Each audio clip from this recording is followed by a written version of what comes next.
Welcome to This Explainer. Today we're going to become literary detectives, diving into the fundamental building blocks of a story's emotional impact. Have you ever wondered why one story makes you feel incredibly uplifted, while another leaves you literally double-checking the locks on your doors? Well, it all comes down to mastering two things: tone and mood. Here is our roadmap for today. First, we'll define tone and mood. Then we'll compare tone versus mood, look at some tools for text analysis, and finally, test your knowledge. All right, Section 1, Defining Tone and Mood. Let's lay down the foundation and crack the code on our two main suspects. So the crucial thing to remember here is that tone is the output. It's really all about how the author themselves feels about the material. Tone is conveyed through an author's distinct choice of words, their descriptions, and their overall writing style. So depending on how they craft their sentences, their tone could be humorous, serious, optimistic, pessimistic, sarcastic, sympathetic, or even suspenseful. On the flip side, mood is the input. This is the emotional response that you, the reader, experience while exploring the story. It's the atmosphere that just wraps around you. Is the story making you feel cheerful, mysterious, tense, sad, frightening, or maybe hopeful? That feeling, right there, is the mood. Let's look at an example. Take a listen to this. The old house stood proudly on the hill, carrying decades of memories within its walls. The tone here is deeply nostalgic and respectful. You can see exactly how the author's choice of words, specifically using terms like proudly and memories, deliberately establishes a very specific, admiring attitude toward that house. Now, contrast that with this one. The wind howled through the broken windows as shadows moved across the empty hallway. This brilliantly illustrates how imagery creates a distinct mood. By focusing on the howling wind and the moving shadows, the author conjures a distinctly eerie and frightening atmosphere. That sensory imagery directly triggers a sense of fear in us as the reader. Moving on to Section 2, Tone versus Mood. Now that we have our basic definitions down, let's eliminate the most common confusion, which is how to tell them apart when they start blending together. This is a great mental snapshot to keep handy because it perfectly bifurcates the two concepts into author output versus reader input. If you're asking yourself, how does the author feel, you're looking for tone, which is built by word choice and perspective. But if you're asking, how does the reader feel, then you're looking for mood, which is built through setting, imagery, and events. Section 3, Tools for Text Analysis.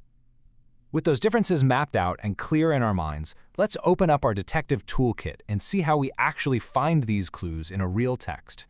Following these 4 steps gives you a super solid, concrete framework to analyze any passage. Step 1. Examine the word choice. Look really closely at the adjectives and verbs. Step 2. Analyze the imagery. Are dark clouds gathering? Is thunder echoing? Step 3. Consider what the characters say and do. And Step 4. Look at the setting. Is the environment a sunny beach promoting relaxation, or is it an abandoned building sparking fear? Let's put that toolkit to work on a sample passage. Read this with me.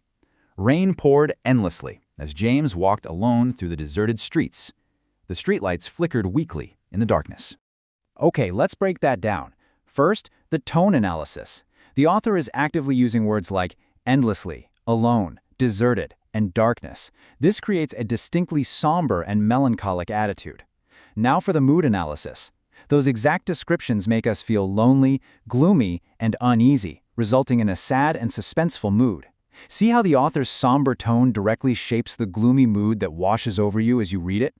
And that brings us to Section 4, Test Your Knowledge. Time for a little interactive masterclass.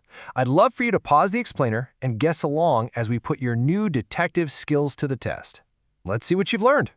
Question 1. Multiple choice. The children laughed and chased each other through the bright, sunny field. What is the mood? Is it A, frightening, B, joyful, C, mysterious, or D, angry? Go ahead and pause and try to identify the reader's emotional atmosphere here. If you guess B, joyful, you totally nailed it. The vivid imagery of laughing children and sunny fields creates a powerfully cheerful, positive emotional response. It's undeniably joyful. Question 2. Let's identify the tone. I am proud of the students' hard work and determination throughout the year. What is the author's tone here? A. Sarcastic. B. Disappointed. C. Admiring. Or D. Fearful.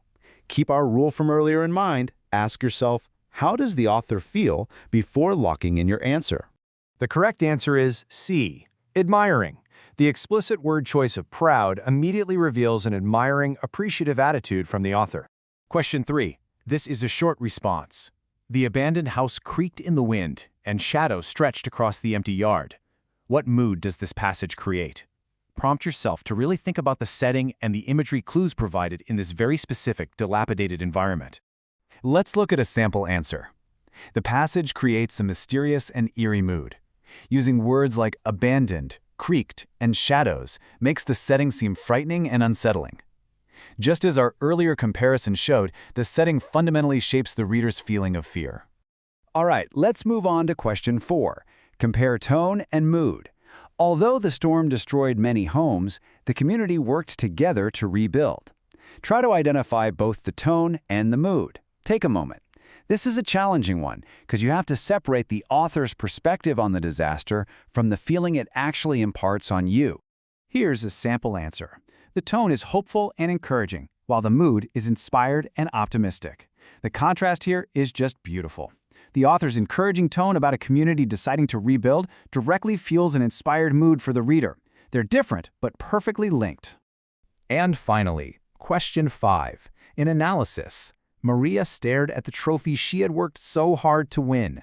Tears filled her eyes as she smiled at her family. How exactly does the word choice establish tone and mood? For this last one, try to break down exactly which words in this passage act as your primary clues. Let's review the sample answer. Words like worked so hard, trophy, and smiled create a proud and appreciative tone from the author. And that, in turn, produces a happy and uplifting mood for the reader. It perfectly illustrates how an author's proud word choice effortlessly translates into a joyous, uplifting emotional response for all of us. So I want to leave you with this final thought. Think about your absolute favorite book or movie right now. What is its overarching tone? And how does its mood truly make you feel? If you take these tools into the real world and become a literary detective with the media you consume every single day, you'll uncover entirely new layers of meaning in the stories you already love. Keep analyzing, keep exploring, and thank you so much for joining me on this Explainer.